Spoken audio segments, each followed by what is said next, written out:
Bonjour à tous et bienvenue sur boursicoté.com pour cette nouvelle analyse technique du CAC 40 en clôture avec une séance qui valide la poursuite du mouvement baissier, puisqu'après ici cette séance d'hésitation juste avant la Fed, le CAC 40 est reparti à la baisse, donc suite à la hausse des taux de la Banque fédérale américaine qui a été annoncée par Jérôme Powell hier, 75 points de base donc, on confirme ici en validant l'ancienne zone de support des 6010 points comme une résistance et en venant chercher ici un objectif que je vous donnais ce matin, celui des 5890, puisqu'à 5886 points 24, le CAC 40 perd ce soir 2,39% par rapport à la clôture de la séance précédente. Donc il s'agit d'une phase de confirmation.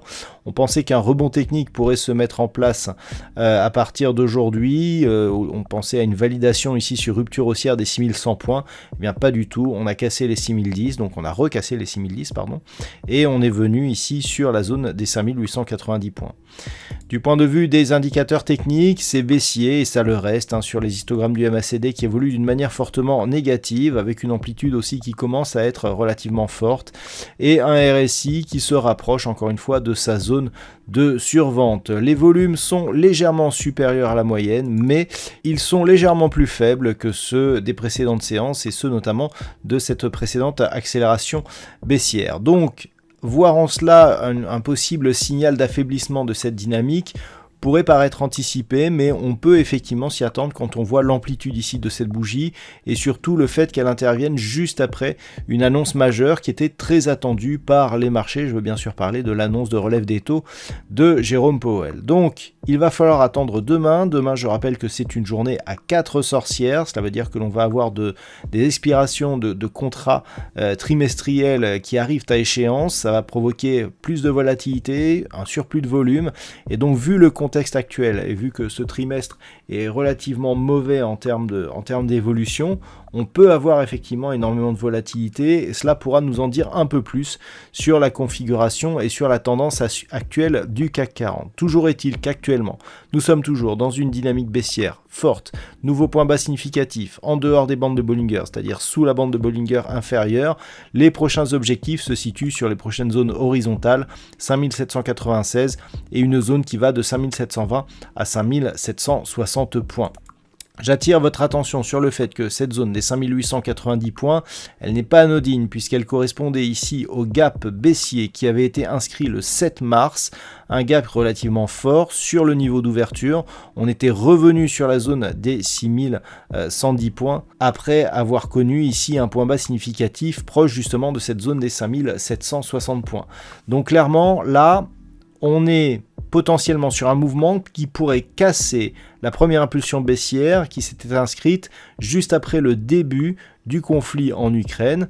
Donc attention, si on vient par exemple au contact des 5720 points, clairement on sera dans une poursuite de dynamique moyen terme à la baisse qui sera confirmée et qui pourra même accélérer en cas de rupture des 5720 points.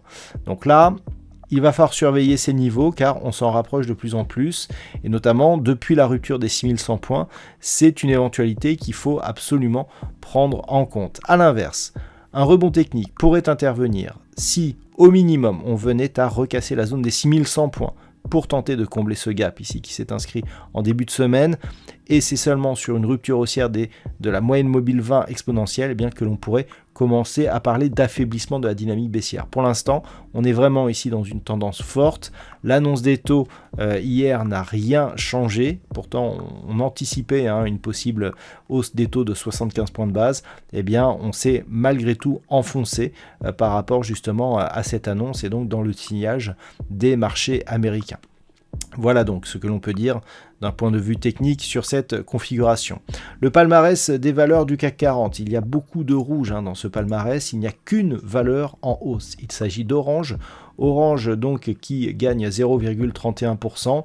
Sinon au niveau des baisses, alors là il y a des grosses baisses, hein. On a des baisses qui se rapprochent des 7%. Alors on a Engie qui a 7,29 de baisse aujourd'hui. On a des valeurs comme Renault et Saint-Gobain qui sont juste en dessous, entre 6,50 et 7. Et puis derrière on retrouve des valeurs comme ST Micro, Arcelor, Stellantis. Donc des fortes baisses, hein. Toutes les valeurs que je viens de vous citer, elles perdent plus de 5% minimum par rapport à la séance d'hier. Donc on est vraiment sur un mouvement qui est assez significatif, hein, en termes de perte de valorisation. Voilà donc ce que l'on peut dire sur cette configuration technique d'un point de vue statistique. Alors je sais qu'on avait des probabilités de retour à la hausse, hein, suite aux précédentes séances. Alors ça reste à peu près similaire, sauf que là on gagne en conviction. Là où hier je vous disais qu'on avait une probabilité de reprise à la hausse, mais où la conviction était faible, là la conviction est beaucoup plus forte et la hausse pourrait intervenir à partir, et elle pourrait commencer à devenir significative à partir du début de la semaine prochaine, voire même milieu de la semaine prochaine, ça sera un peu plus raisonnable, mais pour demain et pour le début de la semaine, eh bien ça reste une hausse très modérée qui pourrait se mettre en place, donc à prendre en compte et à voir si ces statistiques seront réalisées ou pas. Je rappelle que ce n'est qu'une étude statistique qui compare la configuration actuelle aux évolutions futures par rapport justement aux 20 dernières années. Voilà donc pour cette analyse technique du CAC 40, je vous souhaite une très bonne soirée, on se retrouve donc dès demain pour d'autres analyses techniques, toujours sur le site boursicoté.com.